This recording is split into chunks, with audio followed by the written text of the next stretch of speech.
কপিল ভগবান বললেন, মা গো, আমাদের মনটা হলো বন্ধনের কারণ, আর মনটাই হলো মুক্তির কারণ।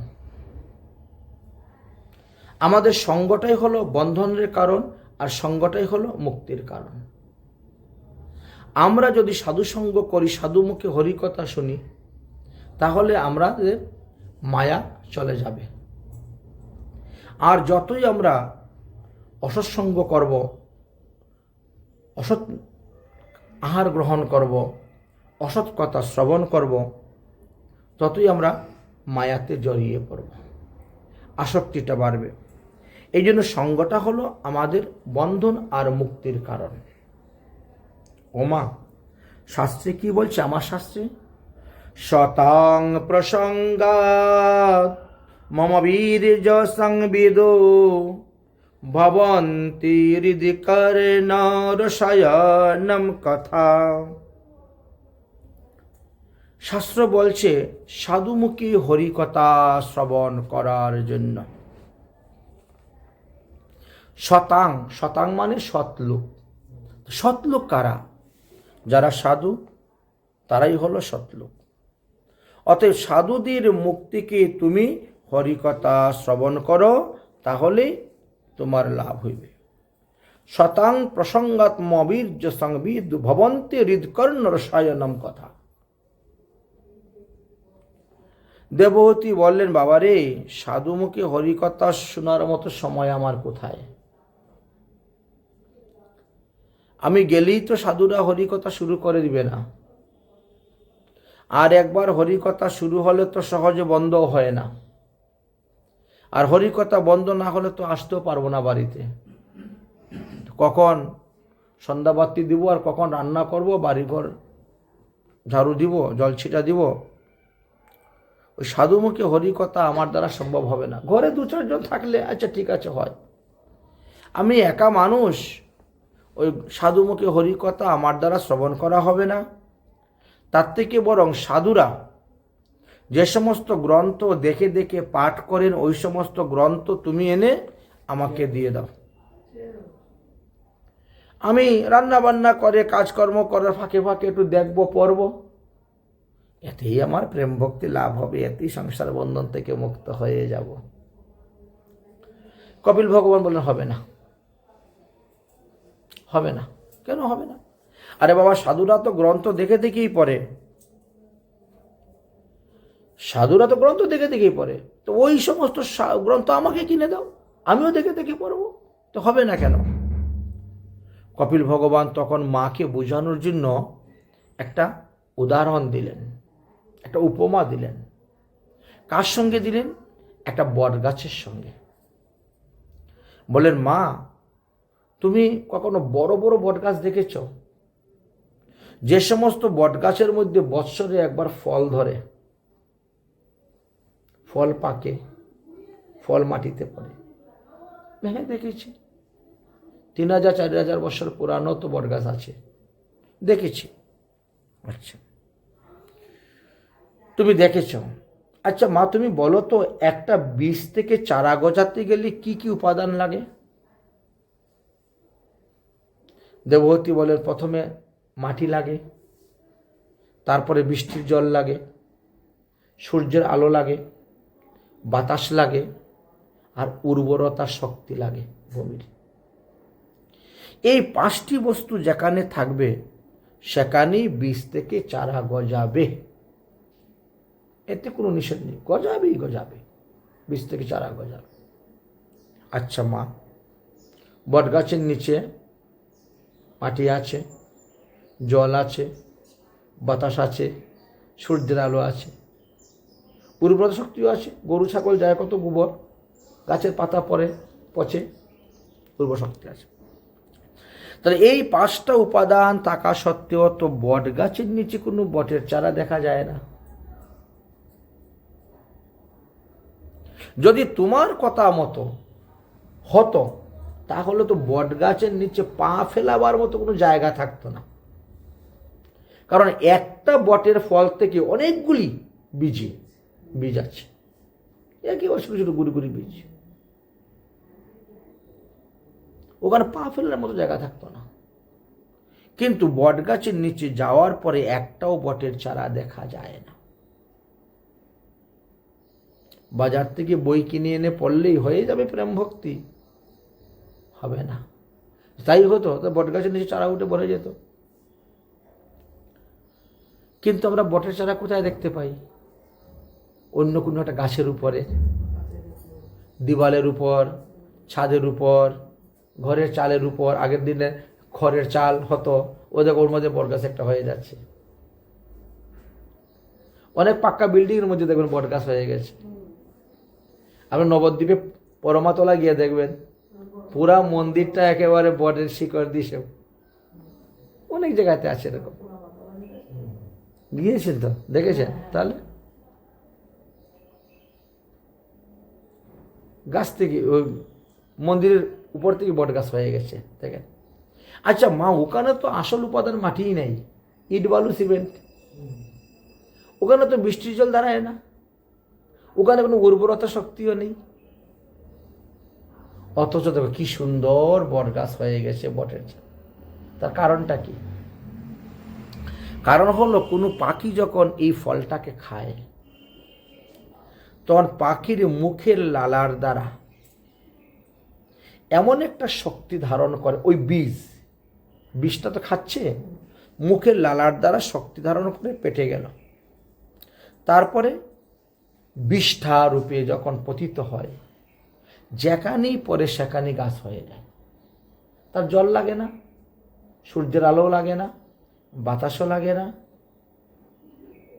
মাটিও লাগে না, উর্বরতা শক্তিও লাগে না, কোনো কিছু দরকার না। কারণ ওই পাখির মুখে লালার দ্বারাই বীজ এমন এক শক্তি ধারণ করে নিয়েছে যে আর কোনো কিছুর প্রয়োজন নেই। সে যেখানে পড়লো সেখানে বীজ চারা হয়। তাহলে মুখের লালার একটা শক্তি আছে না, বিশাল শক্তি। ঠিক তেমনিভাবে সাধুরা যখন হরি কথা বলেন, ভাগবত কথা বলেন, পাঠ করেন, মানলাম তারা গ্রন্থ দেখে দেখেই পাঠ করে, কিন্তু তারা যখন এই জিনিসটাকে আলোচনা করে তখন তাদের মুখের লালার দ্বারা এই কথাটা যখন বের হয়, তখন এমন একটা শক্তি ধারণ করে বের হয়, ওই হরি কথা শুনতে শুনতে পাষাণ হৃদয়ের লোকেরাও সাধু হয়ে যায়। যারা নাস্তিক, অধার্মিক, ধর্ম মানে না, কর্ম মানে না, কিচ্ছু মানে না, তারাও দেখো হরি কথা শুনতে শুনতে পরে দেখো তারা সাধু হয়ে গেছে। কারণ ওই মুখের লালা। এই জন্য সাধুদের মুখ থেকেই হরি কথা শুনতে হবে। এতে কো ভজ ও কৃষ্ণ সাধু সঙ্গ করি, মনে চিন্ত কৃষ্ণ মাতা মুখে বল হরি। মাকে উপদেশ দিলেন কি? এতে কো ভজ ও কৃষ্ণ সাধু সঙ্গ করি। শুধু কৃষ্ণ ভজন করতে তো তুমি গিয়ে অপরাধে মরবে বারবার। কিভাবে ঠাকুরকে জাগাতে হয়, কিভাবে ভোগ লাগাতে হয়, কিভাবে শয়ন দিতে হয়, কিভাবে স্নান করতে, তুমি জানবে কেমন করে?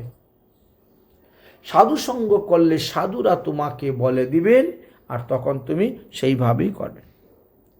প্রকৃত সাধুসঙ্গ বর্জন করিয়া শুধু ঘরে বসে গ্রন্থ পাঠ করলে কৃষ্ণ প্রাপ্তি সম্ভব নয়। কৃষ্ণ প্রাপ্তি পেতে গেলে সাধুসঙ্গ করতে হবে। তাতে কৃষ্ণ ভজে করো গুরুর সেবন, মায়া জাল ছুটে পাবে মা কৃষ্ণের চরণ। এই জন্য কৃষ্ণ ভজন করতে গেলে আগে সদ্গুরুর চরণাশ্রয় করতে হবে। তাতে কৃষ্ণ ভজে করো গুরুর সেবন, মায়া জাল ছুটে পাবে কৃষ্ণের চরণ। জানি জানি দুরা পানি বাঞ্ছিতানি মহি জল, প্রত্যয়ং তানি তানৈভ্যৌ সাধু নামৈভ্যৌ সংঘনাম। সাধুদের সঙ্গের দ্বারা কি হবে? সাধুদের কৃপাতে তোমার কার্য সিদ্ধি হয়ে যাবে। যেটা তুমি নিজে পরিশ্রম করে 10,000 বৎসরে লাভ করতে পারবে না, সাধুর সঙ্গে থেকে 10 দিনে তা লাভ হয়ে যাবে। একটা কৃপা আছে না? মহতের কৃপা ছাড়া কোনো কার্য সিদ্ধ নয়। কৃষ্ণ ভক্তি দূরের কথা, সংসার বন্ধন না হইবে ক্ষয়। কৃষ্ণ প্রাপ্তি দূরের কথা, সংসার বন্ধন থেকে যদি মুক্তি লাভ করতে চাও, তাহলে তোমার কর্তব্য হলো সাধুসঙ্গ করা। সাধুগণের সঙ্গ করা। কত প্রকার সাধুসঙ্গ? 6 প্রকারে আছে। 6 প্রকারে সাধুসঙ্গ হয়। কিরকম? সাধুদের নিকটে বসে হরিকথা শ্রবণ করবে। সাধুরা যদি কোনো কিছু দেয়, তুমি সাদরে গ্রহণ করবে। সাধুকে তুমি কোনো কিছু দিবে, দান করবে। সাধুকে নিমন্ত্রণ করে তোমার বাড়িতে এনে সেবা দিবে। সাধু নিমন্ত্রণ করলে তার বাড়ি গিয়ে তুমি সেবা গ্রহণ করবে। কোনো কিছু জানার জন্য সাধুকে প্রশ্ন করবে। এই 6 প্রকারের সঙ্গকে সাধু সঙ্গ বলা হয়। এই 6 ভাবেই সাধু সঙ্গ করা হয়ে থাকে।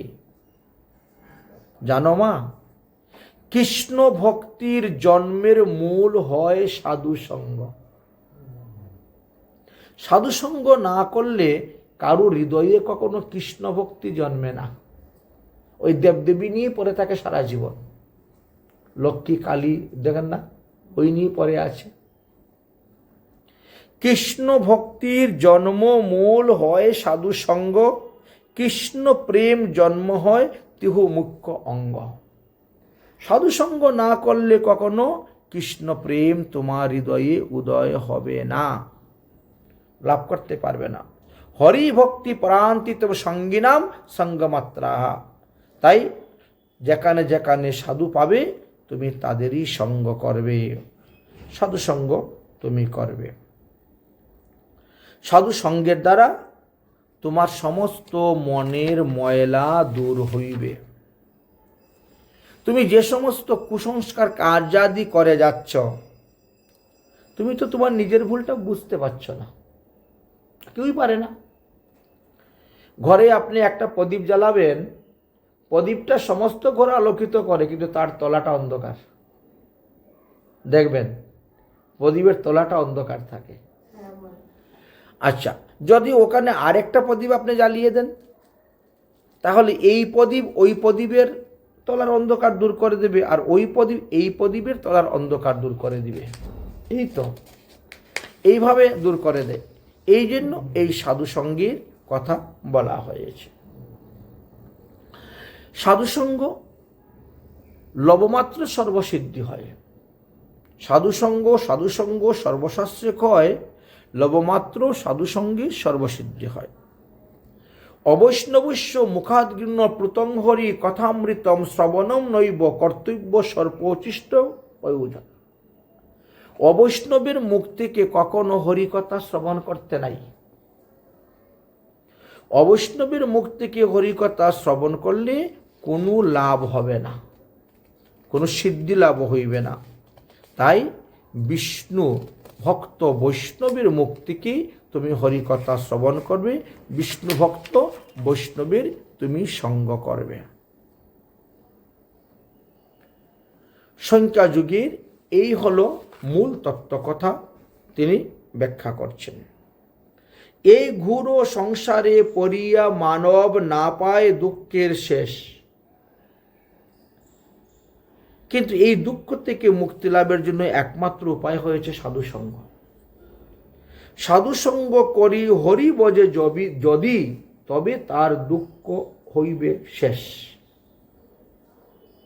সাধুসঙ্গী হরিভজন। আর সংসারী লোকের সঙ্গ করলে আরো আগুন বাড়বে, অনল আরো বাড়বে, অনলেতে জল পড়বে না, সংসার দাবানল হয়ে যাবে। তখন এই দাবানল, বনে যেমন দাবানল হলে পরে ওখানে তো আর ফায়ার ব্রিগেড যায় না, আগুন নিবানোর জন্য রাস্তাই নেই, যাবে কোথায়, কোন দিকে গাড়িটা নিয়ে। কিন্তু দৈবক্রমে যদি প্রচুর পরিমাণে বৃষ্টি হয়, তাহলে আগুনটা নিভে গেল। ঠিক তেমনিভাবে আমাদের সংসাররূপী দাবানলকে নিবানোর জন্য আমাদেরকে বেশি পরিমাণে হরিনাম করতে হবে। এবং সেই হরিনাম কিভাবে করতে হবে? মালাতে জপ করতে হবে, জপনীয় সংখ্যাপূরক হরিনাম। নাম যদি সংখ্যাপূরক না করা হয় তাহলে নামেতে নিষ্ঠা আসে না। আজকে 10 বার করলাম, কালকে 20 বার করলাম, পরে 50 বার করলাম, ওতে নিষ্ঠা আসবে না। কোনোদিন মালা হাতে নিলাম না, এতে নিষ্ঠা আসে না। তবে নিষ্ঠা আসার একমাত্র উপায় হয়েছে সংখ্যাপূরক। আমি প্রতিদিন এত মালা জপ করব, এই যে একটা নিষ্ঠা, এই নিষ্ঠার থেকে আসে। যাদের এই নিষ্ঠা উৎপন্ন হয় নাই তারাও কিন্তু ভগবানকে লাভ করতে পারে না। ভগবানকে লাভ করার অনেক উপায় আছে, বহুবিধ উপায় আছে ভগবানকে লাভ করার, কিন্তু তারতম্য আছে। কৃষ্ণ প্রাপ্তির উপায় বহুবিধ হয়, আর কৃষ্ণ প্রাপ্তির তারতম্য বহুত আছে। ওই কংসের মতো, চানুরের মতো, মুষ্টিকের মতো ভগবান পেয়ে কোনো লাভ নেই, দেখেও লাভ নেই, তার অঙ্গে অঙ্গে স্পর্শ করেও কোনো লাভ নেই। এই জন্য বলছেন কৃষ্ণ প্রাপ্তির উপায় বহুবিধ হয়, আর কৃষ্ণ প্রাপ্তির তারতম্য বহুত আছে। কৃষ্ণকে দেখলেই যে তোমার মুক্তি হয়ে যাবে এমন তো কোনো কথা নয়। দুর্যোধন তো দেখেছে, কে না দেখেছে কৃষ্ণকে? কোটি কোটি লোকেরা দেখেছে, মুক্তি তো হয় নাই, স্বভাবেরই পরিবর্তন হয় নাই। সংসার বন্ধ নাশ হবে তো দূরের কথা। এই জন্য দেখলেই লাভ হবে না যদি ভক্তি হৃদয়ে না থাকে। অতএব ভক্তিটি হলো আমাদের আসল। ভক্তির 3টি স্তর আছে। এক হলো বৈদিক ভক্তি, এক হলো রাগানুগা ভক্তি, আর এক হলো তান্ত্রিক ভক্তি। এই 3 প্রকার ভক্তির মধ্যে রাগানুগা ভক্তিটিকে শ্রেষ্ঠ ভক্তি বলা হয়েছে।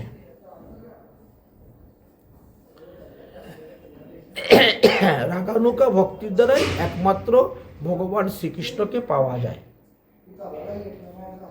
বিধিমার্গে ভজন করলে পার্শ্বদ দেখে আপনি বৈকুণ্ঠে যাবেন, আর রাগমার্গে ভজন করলে ব্রজেন্দ্রনন্দন শ্রীকৃষ্ণকে পাবেন। এই জন্য রাগমার্গের ভক্তিকে শ্রেষ্ঠ ভক্তি বলা হয়েছে। রাগাত্মিকা ভক্তি কিভাবে করতে হয়? রাগাত্মিকা ভক্তি হলো রাধারানীর আনুগত্যে ভজন। প্রধান গোপী হলেন রাধারানী। গোপীর আনুগত্য বিনা ঐশ্বর্য জ্ঞানে ভজিলেহ নাহি পাইবে ব্রজেন্দ্র নন্দনে। ব্রজেন্দ্র নন্দন শ্রীকৃষ্ণকে যদি কেউ পেতে চাও তাহলে গোপীর অনুগত হয়ে তোমাকে ভজন করতে হবে। গোপীর অনুগত হয়ে যদি ভজন করো তাহলেই তোমার লাভ হবে।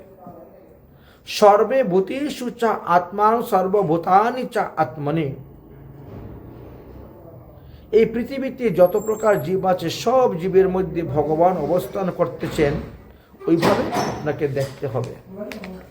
প্রতিটা জীবকে সেইভাবে সম্মান দিতে হবে। ভক্তি যুগের দ্বারা মানুষ অমরত্ব লাভ করতে পেরেছে, ভক্তির দ্বারা ভগবানকে পেয়েছে। ভক্তিযোগ বহুবিধ মার্গে বা আমিনু ভাবতে। ভক্তিযুগের মার্গও অনেক প্রকার আছে। এটি মানুষের স্বভাব এবং গুণ ভেদে আলাদা আলাদা হয়। সাত্ত্বিক ভক্ত যেমন আছে তেমন কিন্তু রাজস্বিক ভক্ত আছেন, তামসিক ভক্ত আছেন।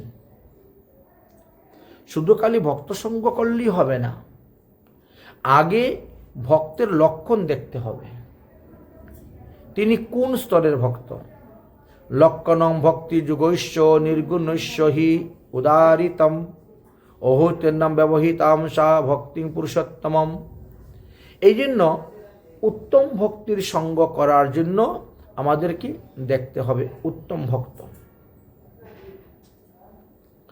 এবং উত্তম ভক্তের সঙ্গ করে।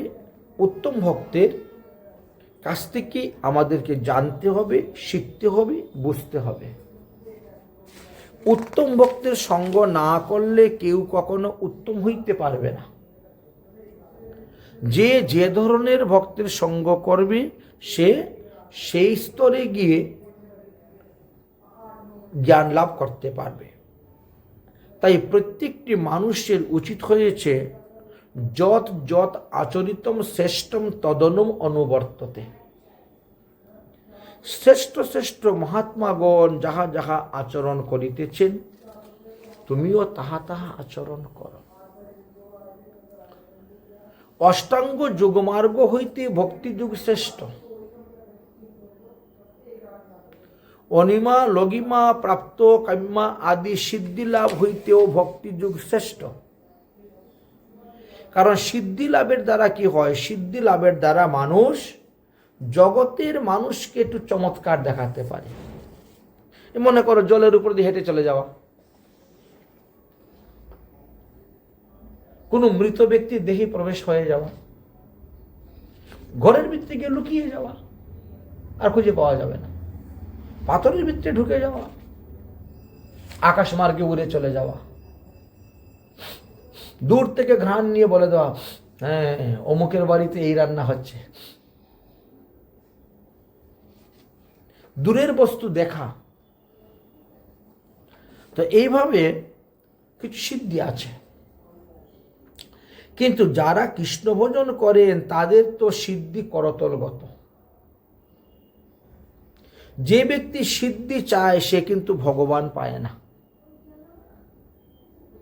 আর সিদ্ধির দ্বারা কেউ কখনো 84 লক্ষ যোনিকে নিবারণ করতে পারবে না। আমরা প্রত্যেকটা মানুষই 84 লক্ষ যোনি ভ্রমণ করার পর ভগবত কৃপায় এই মনুষ্য জন্ম পেয়েছি। অর্থাৎ আমি বলতে এখানে শরীর নয়, আমি বলতে আত্মা। আমি স্থাবর যোনিতে 20 লক্ষ বার ভ্রমণ করেছি। শাস্ত্র অনুসারে আছে গাছপালাতে আমাদের 20 লক্ষ বার জন্ম হয়েছে। তাহলে আমি গাছপালা হয়েছিলাম, রুদ্র বৃষ্টি সবই সহ্য করেছি গাছপালা জীবনে। জলের মধ্যে আমি 9 লক্ষ বার জন্ম নিয়েছি। বিষটার কৃমি নর্দমা ড্রেনের পোকা হয়েও 11 লক্ষ বার জন্ম নিয়েছি আমি। পক্ষীকুলেতে আমি 10 লক্ষ বার জন্ম নিয়েছি। পশুকুলেতে আমি 30 লক্ষ বার জন্ম নিয়েছি। শেষে যে বলছেন মানবা 14 লক্ষ, একসঙ্গে 4 লক্ষ বার কারো মানব জন্ম হয় না। আমাদের কর্ম অনুসারে আমাদের জন্মটা হয়ে থাকে, এবং মৃত্যুর সময়ে আমরা যে যাহা ভাবনা করব সেই ভাবনা অনুসারেই আমাদের জন্ম হয়ে থাকে। বলছেন মানুষের মতো মানুষ ব্রাহ্মণ কুলে একবারই মাত্র মনুষ্য জন্ম হয়। এতদ্ভিন্ন 2 লক্ষ বার তো একেবারে এমন কুৎসিত জায়গায় জন্ম হয়, ধর্ম কাকে বলে জানি না।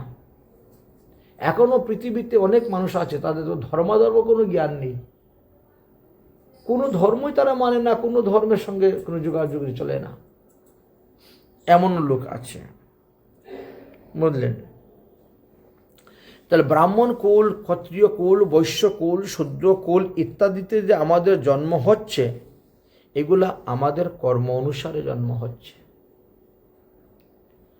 আমরা যে যেমন কর্ম করতেছি তেমন ফল পাচ্ছি।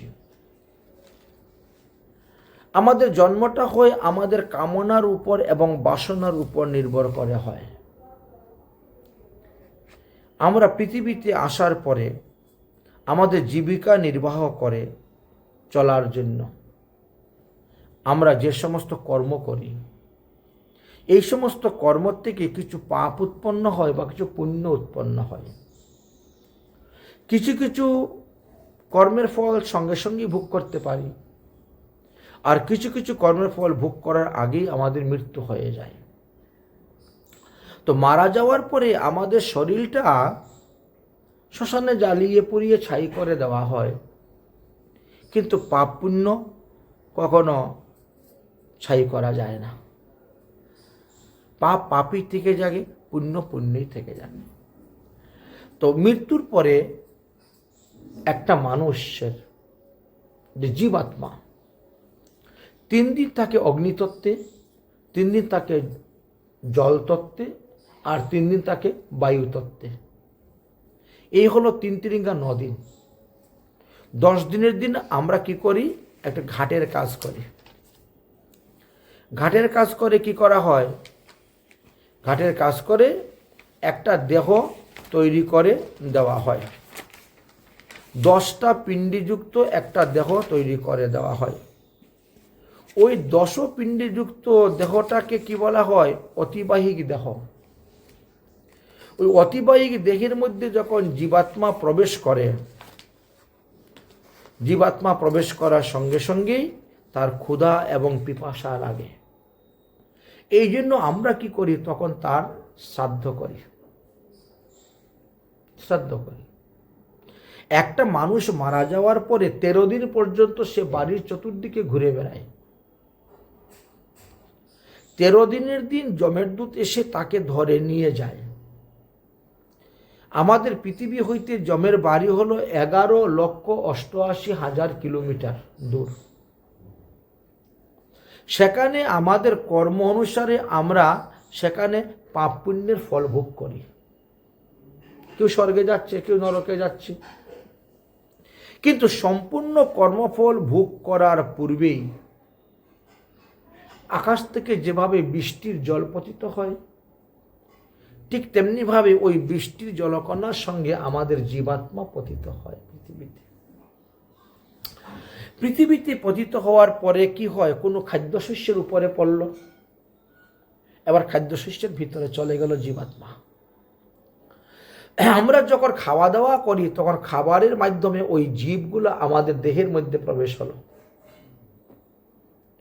প্রবেশ হয়ে কি হয়? ওই জীব তখন গিয়ে পুরুষের রেতকণাকে আশ্রয় করে এখানে অবস্থান করে, এবং নারী এবং পুরুষের মিলনের মাধ্যমে তখন পুরুষের দেহ থেকে নারীর দেহেতে ওই জীবাত্মা গিয়ে প্রবেশ করে। প্রবেশ করার পরে 1 রাত্রির মধ্যে তিনি ওই স্ত্রীর রক্তের সঙ্গে মিশতে শুরু করেন। 5 রাত্রি সময় লাগে। 5 রাত্রিতে কি হয়? তিনি একটি গোলাকার বুদবুদ আকৃতি হয়ে যান রক্তের সঙ্গে মিশার পর।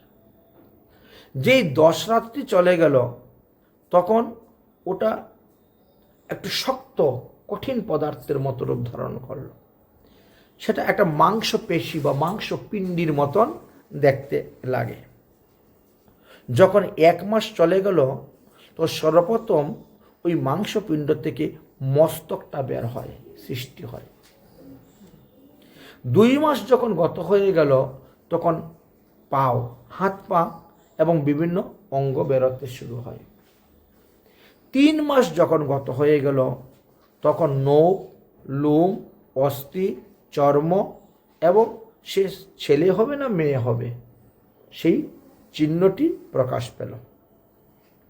4 মাস গত হওয়ার পর ত্বক, মাংস, রক্ত, মেদ, মজ্জা, অস্থি, শুক্র এই সপ্ত ধাতু তার শরীরে তৈরি হলো।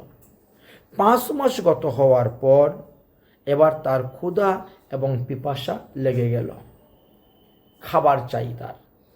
এই জন্য 5 মাসে আমরা চরণামৃত পান করাইয়া শুদ্ধ করানো হয়। আচ্ছা, এবং সেই সন্তানও চরণামৃতটাই পান করলো, কারণ ওই সময় মা যাহা খাবে ওই সন্তান তো ওই রসের দ্বারাই বর্ধিত হচ্ছে, ওই রসই যাবে। 6ষ্ঠ মাসে ওই সন্তান জরায়ুকে বেষ্টন করিয়া মায়ের দক্ষিণ কুক্ষি দিকে অবস্থান করিয়া থাকেন। জায়গাটা অতি সংকীর্ণ, একদিকে মলের ভাণ্ড, আরেকদিকে মূত্রের ভাণ্ড, আর তার ঠিক মধ্যখানে এই জরায়ুটা। সে ইচ্ছা অনুসারেও হাত পা নাড়াচাড়া করতে পারে না, কারণ তার উপরে এত নারী দিয়ে জড়ানো আছে, এমনভাবে সে ইচ্ছামতো হাত পা সঞ্চালন করতে পারে না। তার শরীরটা অত্যন্ত কোমল, যার কারণে কখনো কখনো বিষ্ঠার গর্ত হইতে কৃমিগণ এসে ওখানে তাকে দংশন করে, তাকে কামড় দেয়। সেই দংশনে তিনি কখনো অজ্ঞান হয়ে যান, কখনো আবার তিনি জ্ঞান ফিরে পান। মা যদি বেশি লবণ খায়, বেশি তিতা খায়, বেশি ঝাল খায়, বেশি গরম জল খায়, খার বস্তু অল্প বস্তু খায়, ওই সমস্ত রসও গিয়া শিশুর শরীরে জ্বালা যন্ত্রণা করে। কিন্তু প্রতিবাদ করার মতন কোনো ক্ষমতা নাই, কোনো উপায় নেই। যার কারণে শিশু কি করে, তার মাথাটা নিচের দিকে দিয়ে উদরে এক পাশে রেখে বক্র হয়ে সে অবস্থান করে থাকে, অর্থাৎ পিঞ্জিরাবদ্ধ পাখির মতো সে সেখানে অবস্থান করে। দেখতে দেখতে জীবের যখন 7 মাস বয়স হয়ে যায়, তখন ওই জীবের পূর্ব জন্মের পাপের কথা মনে পড়ে যায়। তখন তিনি জাতিস্মর হয়ে যান। পূর্বে আমি কার ঘরে জন্মগ্রহণ করেছিলাম, কে আমার মা ছিল, কে আমার বাবা ছিল, কে আমার স্ত্রী ছিল, কে আমার পুত্র ছিল, কে আমার কন্যা ছিল, কোন পাপের ফলে কত বৎসর আমি কোন নরকে ভোগ করে এবার এসেছি, সব মনে পড়ে যায়। তখন জীবাত্মা ওই পূর্ব পাপের কথা, পূর্ব কষ্টের কথা মনে পড়ে ভগবানকে ডাকতে থাকে, কাঁদতে থাকে, কৃতাঞ্জলি পটে, হে ভগবান, হে ভগবান, তুমি আমাকে রক্ষা করো, আমাকে। বড় বেকুল হয়ে ভগবানকে স্তুতি করে, মানে এমনই ভাবে স্তুতি করে, মানে তার মধ্যে এত আকুলতা, এত বেকুলতা এখন কিন্তু নেই। তখন 7ম মাসে মাতৃগর্ভে তখন আমাদের দেহের মধ্যে, মনের মধ্যে এত আকুলতা আসে, এত বেকুলতা আসে ভগবানকে পাওয়ার জন্য, দর্শন করার জন্য, আর আমরা কান্না করি আর তাকে ডাকি। ভগবান তো করুণাময়, কৃপাময়, দয়াময়। জীবের এই কান্না দেখে, করুণা দেখে তিনি এসে জীবের সম্মুখে প্রকট হয়ে যান মাতৃগর্ভে। যখন জীবের সম্মুখে প্রকট হয়ে গেল, জীব তখন ভগবানকে বলে, হে প্রভু, এই মাতৃগর্ভরূপী কারাগার থেকে আমাকে মুক্ত করে দাও।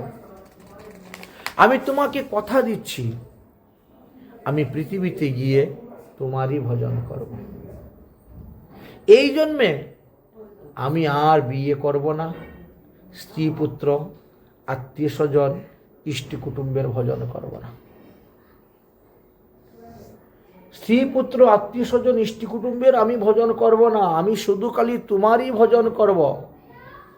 অতএব তুমি আমাকে এই মাতৃগর্ভরূপী কারাগার থেকে মুক্ত করে দাও, মুক্ত করে দাও, মুক্ত করে দাও। এই বলেই তিনি কান্না করতে শুরু করেন। ভগবান তখন তার কান্না শুনে তার কাছে আসেন, তাকে সান্ত্বনা দেন এবং তার সঙ্গে কথা বলেন।